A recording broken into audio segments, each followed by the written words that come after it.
आज Navagarh block Congress committee द्वारा press conference के कार्यक्रम के आयोजन रखे गए हैं, जो छत्तीसगढ़ प्रदेश कांग्रेस कमेटी के निर्देशानुसार और जिला कांग्रेस कमेटी के मार्गदर्शन में जिला कांग्रेस कमेटी से आए हुए पर्यवेक्षक इंजीनियर रवि पांडे जी, जो प्रदेश कांग्रेस कमेटी के सचिव हैं, और हमारे क्षेत्र के बहुत मिलनसार सक्रिय छाया विधायक भैया मोतीलाल देवांगन जी, और हमारे सिविल नारायण से आए हुए भैया मनोज तिवारी जी, और हमारे पांडे जी, और हमारे यहाँ की स्थानीय पार्षद और ब्लॉक कांग्रेस कमेटी के समस्त कार्यकर्ता के बीच आज भारतीय जनता पार्टी के करनी और पत्नी के खिलाफ में प्रेस कॉन्फ्रेंस के कार्यक्रम के हम नवागढ़ ब्लॉक कांग्रेस कमेटी में आयोजन रखे हैं, जेकर विशेष रूप से आज के हमारे पर्यवेक्षक भैया इंजीनियर रवि पांडे जी, जो प्रदेश कांग्रेस कमेटी के सचिव हैं,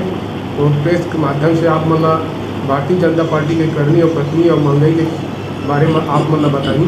अब मैं निवेदन करी हाँ इंजीनियर रवि पांडे जी से कि वो अपन प्रेस कॉन्फ्रेंस जारी रखें।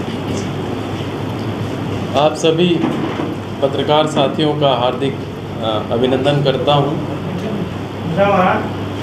नवागढ़ ब्लॉक कांग्रेस कमेटी के तत्वाधान में पत्रकार वार्ता आयोजित है।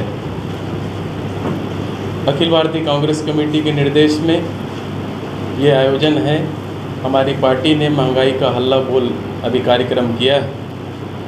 आप सभी को सबसे पहले तो पोला की बधाई, तीज की बधाई। आज के कार्यक्रम में उपस्थित पूर्व विधायक आदरणीय मोतीलाल देवांगन जी, ब्लॉक कांग्रेस कमेटी के अध्यक्ष शत्रुघ्न दास महंत जी एवं सभी पत्रकार साथियों के सहित यहाँ पर उपस्थित कांग्रेस के तमाम लोगों को मैं स्वागत करता हूँ। पूरा भारतवर्ष महंगाई से त्रस्त है और महंगाई की हालत ऐसी है कि 2014 में जब हमारी यूपीए की सरकार थी और आज के डेट में 2022 में जब एनडीए की सरकार है, तो कई पदार्थों की मूल्य 100% से ऊपर बढ़ा है, जिसका प्रत्यक्ष उदाहरण में पेट्रोल डीजल की मूल्य 100 रुपये के ऊपर चला गया है। रसोई गैस जो पहले 400-450 मिलता था, आज 1100-1150 मिल रहा है। और जीएसटी का जो इन्होंने उपयोग किया है, तमाम प्रकार के खाद्य सामग्री में जीएसटी लगाकर गवर्नमेंट अतिरिक्त परेशान कर रही है। और जहाँ तक ज़्यादा गुस्सा तो तब आता है कि विरोध में कांग्रेस पार्टी हमेशा पुरजोर आवाज़ उठाती रही है। उसी तारतम्य में पूरे देश में हम कार्यक्रम कर रहे हैं, जिसका समापन 4 तारीख को दिल्ली में होना है। 4 तारीख को पूरे राष्ट्र स्तरीय हम लोगों का हल्ला बोल कार्यक्रम दिल्ली में होना है। एक दूसरा विषय आपके सामने और रखना चाहता हूँ। अभी भारतीय जनता युवा मोर्चा का कार्यक्रम हुआ, बेरोजगारी के विरुद्ध में उन्होंने कार्यक्रम किया। आश्चर्य तो तब होता है जब हमारे राज्य में बेरोजगारी का दर 0.8% है, केंद्र सरकार का ही आंकड़ा।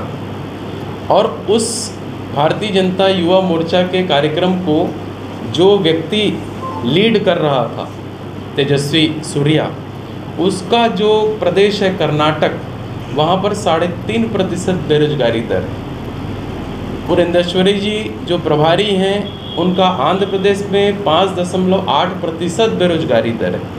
और जो जामवाल जी हैं मध्य प्रदेश, उनके यहाँ 2% बेरोजगारी दर है। जिनके यहाँ बेरोजगारी दर इतनी है, वो 0.8% बेरोजगारी दर वाले राज्य में प्रदर्शन कर रहे थे। मेरी उनकी सलाह है कि वो अपने राज्यों को ध्यान दें। और छत्तीसगढ़ में जो बेरोजगारी दर कम हो रही है, मुझे लगता है और निरंतर कम होगा भूपेश जी के सरकार के अच्छी नीतियों की वजह से।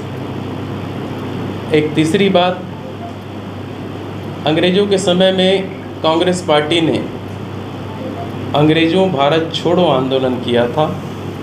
वर्तमान में जो सामाजिक दूरियां बढ़ रही है, सांप्रदायिक दूरियां बढ़ रही हैं भारतीय जनता पार्टी और नरेंद्र मोदी जी की सरकार की वजह से, इसलिए हमारे पार्टी ने चिंतन करके भारत जोड़ो यात्रा का शुभारंभ हमारे यहाँ 7 तारीख से कन्याकुमारी से कश्मीर तक लगभग 3700 किलोमीटर की पदयात्रा राहुल जी के नेतृत्व में हमारी पार्टी करने वाली है, जो 148 दिन की पदयात्रा रहेगी और लगभग रोज़ 25 किलोमीटर की पदयात्रा रहेगी। उस माध्यम से हमारी पार्टी पूरे भारत के तमाम संप्रदाय, तमाम जाति के लोगों को आपसी सौहार्दपूर्वक वापस खींचने, वापस जोड़ने का प्रयास हमारे द्वारा किया जाएगा।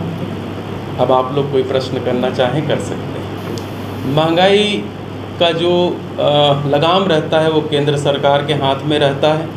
महंगाई के विरुद्ध में कांग्रेस संघर्ष कर रही है।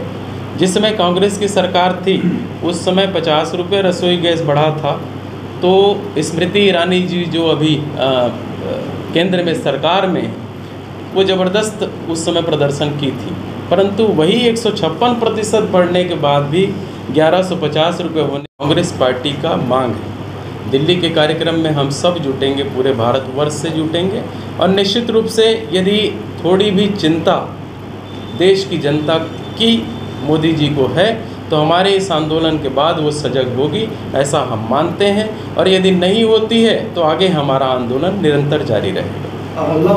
देखिए, मोदी जी का आगमन कोई क्षेत्र की जनता के हित में आगमन नहीं, मोदी जी माफ़ करिएगा, अमित शाह जी का आगमन क्षेत्र की जनता के हित में नहीं है। अमित शाह जी का आगमन नरेंद्र मोदी जी के नाम से जो किताब छपा है उसको बेचने के लिए हो रहा है।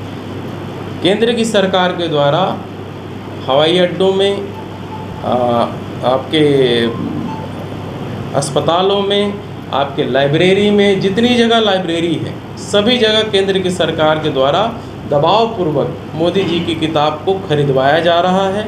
उस सिलसिले में वो यहाँ पर पहुँचे हैं, परंतु छत्तीसगढ़ी संस्कृति के अनुरूप आज तीजा का त्यौहार है, पोला का त्यौहार है, इसके लिए हमारे मुख्यमंत्री जी ने उनको न्योता भेजा है। मुझे लगता है कि छत्तीसगढ़ की संस्कृति की थोड़ी भी कदर उनके मन में होगी तो अमित शाह जी को ज़रूर उनके घर पहुंचना चाहिए। देखिए, दुखी होना मनुष्य की परंपरा है, मनुष्य की आदत होती है। यदि किसी चीज़ से हम दुखी हैं तो उस बात को हमारे वरिष्ठों के सामने रखनी चाहिए, हमारे प्रदेश के वरिष्ठ पदाधिकारियों के सामने रखनी चाहिए। आपसी संवाद से लगभग सारी समस्याओं का हल होता है और हम लोगों का प्रयास रहेगा कि कोई भी कांग्रेस का कार्यकर्ता दुखी ना हो, कोई भी कांग्रेस का कार्यकर्ता परेशान ना हो।